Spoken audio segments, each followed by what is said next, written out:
তুই একখানা ও একখানা, ঠিক আছে? একখানা একখানা, ঠিক আছে? কেউ কারোটা কাটবি না, মুখে দেবো। হ্যালো, ওয়েলকাম টু কুনাল পাত্র ব্লগস। কেমন আছো সবাই? আশা করছি সবাই ভালো আছো। আজকে করব কিছু প্ল্যান্টেশন, কারণ অনেকগুলো বট অসত্য গাছ নিয়ে এসেছি। তার আগে তোমাদের রাত্রিবেলার একটা জিনিস দেখাই। তো চলো আজকের ব্লগটা শুরু করা যাক।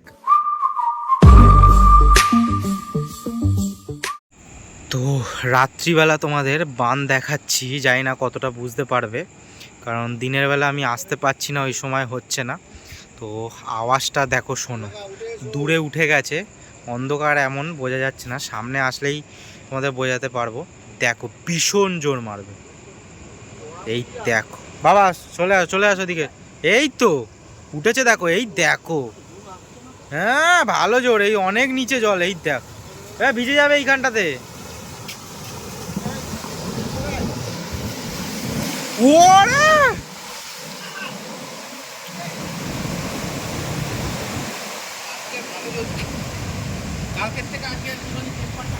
দেখো, রাত্রিবেলা এত জোরে হচ্ছে, সকালবেলা একটু কম হয় জোরটা, রাত্রিবেলা দারুণ জোর হচ্ছে।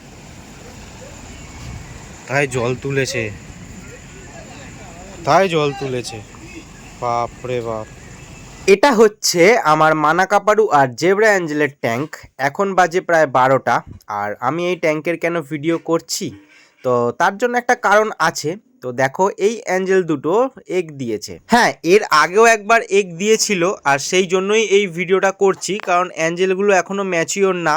জানি না সকালবেলাতে আদৌ ডিমগুলো থাকবে কিনা, অন্য মাছে খেয়ে নেবে কিনা, কারণ এরা ঠিক করে টেক কেয়ার করতে পারে না। হ্যাঁ, অ্যাগ্রেসিভ একটু বেশি হয়ে গেছে, অন্য মাছকে তাড়াচ্ছে, কাছে আসতে দিচ্ছ না, সেটা তোমরা দেখতে পাচ্ছ। কিন্তু ডিমগুলোকে টেক কেয়ার করতে এখনও পারছে না, যেহেতু অ্যাঞ্জেলগুলো ছোটো আছে।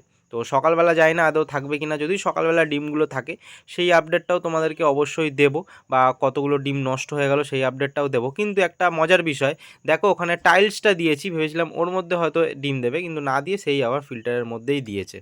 তো যাই, ওদের মর্জি। দেখতেই পাচ্ছ একদিকে ভাত রান্না হচ্ছে, যেহেতু কালকে বৃষ্টি হয়েছিল, কাঠগুলো অর্ধেক ভিজে গেছিলো, তাই ধরাতে একটু অসুবিধা হয়েছিল। যাই হোক, চলো এবার তোমাদের একটা কাজ করে দেখাবো। কি, চলো দেখাচ্ছি।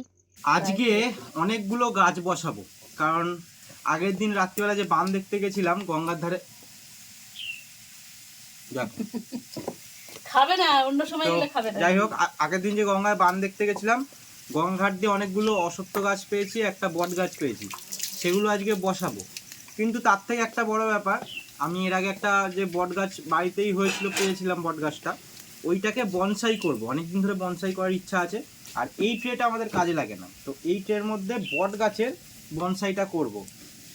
তো এই ট্রেটা দেখতে পাচ্ছ কতটা বড়, আর বনসাই করতে গেলে ওই ট্রে লাগে, হাইটটা কম, প্লাস্টিকের জিনিস অনেকদিন টিকবে, আর বেশি নাড়াচাড়া তো করবো না। এখন প্লাস্টিকের এতে করি, কারণ এখন পট কিনে আনতে পারবো না, আমাদের এখানে গাছের খুব একটা মানে দোকান নেই, আর থাকলেও অনেক দাম নেয়, যেটা একটা দূরে আছে সোদপুর স্টেশনের ওখানে। তো যবে আবার হাটে যাব তবে নিয়ে আসবো। তো এখন আপাতত এটাতেই করব। তো এটাতে ফুটো করতে হবে। এই রডটা দিয়ে ফুটোগুলো বেশি বড় হচ্ছে না, সেই জন্য 5খানা করছি, একটা মিডলে আর 4 সাইডে 4খানা, তাহলে জলটা ভালোভাবে পাস হবে। এই যে হচ্ছে আমার বট গাছ, যেটাকে আমি বনসাই করব, এই ট্রেতে বসাবো। কারণ গাছটা একদমই ছোট আছে, এখন বসানোটাই ভালো হবে, কারণ যত তাড়াতাড়ি গাছটা বড় হবে, বড় টবে যেহেতু বসানো আছে, মূল শেকড়টা অনেক তলায় চলে যাবে, তখন আমি এই ট্রের মধ্যে বসাতে পারবো না। আর দেখতেই পাচ্ছ আমি গঙ্গার মাটি নিয়েছি। বনসাই করতে গেলে সেই গাছে বেশি সারের প্রয়োজন হয় না, এই টবের মাটিটা পুরোটাই ট্রের মধ্যে দিয়ে দিচ্ছি। তো এই মাটির মধ্যে যা সার আছে সেই সারটাই কাজে লেগে যাবে। অল্প জল দিতে হবে, বেশি জলও দেয় না বনসাইতে, কারণ জল না দিলে তখন গাছ থেকে ঝুড়িটা তাড়াতাড়ি নামে। আর তোমাদেরকে একটু তাড়াতাড়ি করে দেখাচ্ছি, তার একটাই কারণ, তোমরা যাতে বোর না হও, কারণ ভিডিওটা নয়তো অনেকটা লম্বা হয়ে যাবে। আর এদিকে প্রচণ্ড মেঘ করে আসছে, যখন তখন মুষলধারে বৃষ্টি হতে পারে। বৃষ্টি আসবে ঠিক আছে, কিন্তু গাছে একটু জলটা দেওয়া দরকার, যেহেতু বসালাম।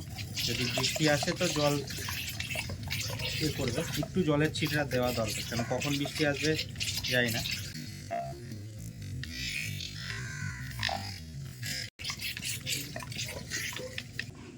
পারফেক্ট। এইবার এটাকে কিভাবে রাখবো সেটা তোমাদের দেখাচ্ছি। প্রথমে এইটাকে একটু সরিয়ে দিয়ে দিকে এই জায়গাটাতে রাখবো, এই কাঠ দুটোর ওপরে, কারণ যাতে মাটিতে না ঠেকে থাকে। যাতে জলটা পাস হয়, কারণ ফুটোগুলো ছোট, যদি বুঝে যায় তখন জলটা পাস হবে না, জল জমলে অসুবিধা। সো সিম্পল একদম। আর একদম সাইডে সাইডে রাখা আছে, হ্যাঁ একদম সাইডে সাইডে রাখা আছে, যেখানে ফুটোগুলো করেছি ওগুলো কাঠের ওপরেও নেই, তো যা জল হবে সবটা নেমে যেতে পারবে। এইবার আজকে আবার তোমাদের সকালবেলা দেখাচ্ছি মাছের ডিমগুলো কেমন আছে। তো দেখো মাছগুলো তো দেখো অ্যাগ্রেশন যেমন তেমনই আছে, কিন্তু কিছু ডিম খারাপ হয়ে গেছে, সাদা সাদা মানেই খারাপ হয়ে গেছে, ডিমগুলো নষ্ট হয়ে গেছে। তো যেমন বললাম তোমাদেরকে, আমার অ্যাঞ্জেলের ডিম ফুটতে চায় না, এখনও পর্যন্ত ফোটাতে পারিনি। খুব ইচ্ছা আছে অ্যাঞ্জেলের বাচ্চা করার, কিন্তু এটা হচ্ছে আমারও দোষ না, কারোরই দোষ না, মাছেরও দোষ না। মাছগুলো ম্যাচিওর হয়নি এখনও, ম্যাচিওর একটুখানি হয়ে গেলে তখন ডিম ফুটবে। তো আর একটু কদিন যাক, মাছগুলো একটু বড় হোক, এখন তো ছোট ছোট আছে। হ্যাঁ অ্যাঞ্জেল অনেকটাই বড় হয়ে গেছে, কিন্তু এগুলো আরও বড় হবে, যেহেতু মানা কাপারুর বাচ্চা। মা, তোমাকে আজকে সবাই দেখতে পাইনি, কিছু বলতে চাও? না, কি বলবো, আমাকে তোর মতন ভিডিও করলে হবে না, ব্যাস আমাকে তো রান্না করতে হবে। যাও এখান থেকে, তোমার দেখাবো না। ওফ, ওয়েদারটা দেখো, জানি না কারা কারা ভিডিওটা দেখছো, কোথা থেকে দেখছো, আর এরকম ওয়েদার তোমাদেরও ওখানে আছে কি না। ওরে বাপ রে বাপ, খালি দেখো এই ওয়েদার সবসময় যেন সারা বছর থাকে। আর আমি যাব এখন স্নান করতে গঙ্গাতে, বৃষ্টি পড়বে, গঙ্গায় স্নান করব, এটা আলাদাই ব্যাপার। খালি তোমাদেরকে ভিডিও করে দেখাতে পারবো না, ওটাই যা দুঃখের। আর একদিন দেখি, পারলে একদিন ফোন নিয়ে যাব, যেদিনকে সবাই আমাদের সব বন্ধুবান্ধবের গ্রুপটা থাকবে, মাঠের যারা বন্ধুবান্ধব আছে সবাই। কারণ সেই গঙ্গার যে সাইডের পুরো রেলিং আছে, ওই রেলিং থেকে সবাই এক এক করে ঝাঁপ মারে, ঝাপাঝাপি হয়, সেই ভিডিওটা একদিন করে দেখাবো খুনি। একেই তো এত গরম ছিল, ফোন ভীষণ গরম হয়ে যাচ্ছে বাইরে ভিডিও করলে, আর তার মধ্যে ওখানে ফোন রাখবো কোথায়? সিঁড়ি তো, মানে গঙ্গার সিঁড়ি যে গরমে মানে আগুন, মানে তুমি যদি ওই ডিম বলে না, ডিম রাখলে দেখায় লোকে যে ডিম ভাজছে রাস্তাতে, তোরম ডিম ভাজা হয়ে যাবে, এত গরম। তো ফোনটাকে আমি রাখবো কোথায়? সেজন্য রাখা হয় না, তারপর জল লেগে যাবে বা কিছু। আমার ফোন তো আর ওয়াটারপ্রুফ না, তো সেই জন্যই যাওয়া হয় না। যদি এবার কোনো দিন যাই, বা মাকে বলবো না যাও। টাটা। দেখো আমি স্নান করতে যাচ্ছিলাম, এদের কাণ্ড কারখানা দেখো, এসে লেজ না, কি হয়েছে? হ্যাঁ কি? তুই একখানা, ও একখানা, ঠিক আছে? একখানা একখানা, ঠিক আছে? কেউ কারোটা কাটবি না, মুখে দেবো। মুখে আবার খাইয়ে দিতে হচ্ছে। উঠলো আবার ওকে নিয়ে এসছে, একা খায়, ও আবার ওকে নিয়ে এসছে, জগাই আর মাদাই। এই গেটটাতে যত প্লাস্টিক ঘুরে আসছে, মাটির প্লাস্টিক, বাবা এক্ষুনি আসবে, আসুক না। তো আমি যাচ্ছি এই ওয়েদারে স্নান করতে। বললাম যে যাবি না চান করতে, বলছি তাও যাচ্ছিস।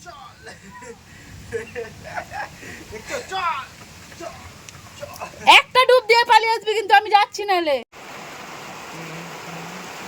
এরকম বৃষ্টি হলে মনে হয় না বেশ জানলার ধারে বসে থাকি, এক কাপ চা হবে আর সুন্দর একখানা গান চলবে ব্যাকগ্রাউন্ডে। আমার তো এরকম বৃষ্টি হলে, এই মেঘলা দিনে একলা ঘরে থাকে না তো মন, এই গানটা বেশ ভালো লাগে। তোমাদের কোন গান ভালো লাগে অবশ্যই কমেন্ট করে জানিও। আকাশের যা অবস্থা, আজকে তো মনে হচ্ছে না আর কোনো গাছ লাগাতে পারবো, তো বৃষ্টি এখনও পড়ছে। তো একটা জিনিস আমার ভীষণ এখান থেকে সুন্দর লাগে, তোমাদেরকে আগেও দেখিয়েছি, এই কৃষ্ণচূড়া গাছটা কি অসাধারণ অপূর্ব লাগছে, খালি একবার দেখো।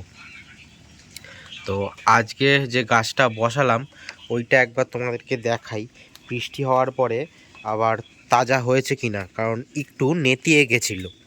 তো দেখা যাক, বৃষ্টি পড়ছে হালকা হালকা, আমি তাও যাচ্ছি। হ্যাঁ দেখো, একদম দেখো পুরো আবার সোজা হয়ে গেছে, নেতানো ছিল আবার তাজা হয়ে গেছে। আর মাটিটা দেখো অনেকটা নিচে নেমে গেছে, মানে পরে আরও আমাকে মাটি দিতে হবে। তখন ঝুরঝুরে মাটি ছিল বলে অনেকটা উঁচু, কানায় কানায় ছিল, এখন নেমে গেছে বৃষ্টি পড়ে। তো আজকের ভিডিও এখানেই শেষ করছি। আজকের ভিডিওটা এরমভাবেই হলো, কারণ এখন ভেবেছিলাম অনেক কিছু করব খাওয়া দাওয়ার পরে, কিন্তু কিছুই করা যাবে না। দেখা হচ্ছে নেক্সট ভিডিওতে। সবাই ভালো থেকো, সুস্থ থেকো। নেক্সট দিনকে আরও সুন্দর একটা ভিডিও আসবে, তো সঙ্গে থেকো, পাশে থেকো, সাপোর্ট করো, চ্যানেলটাকে সাবস্ক্রাইব করো। Tata, take care.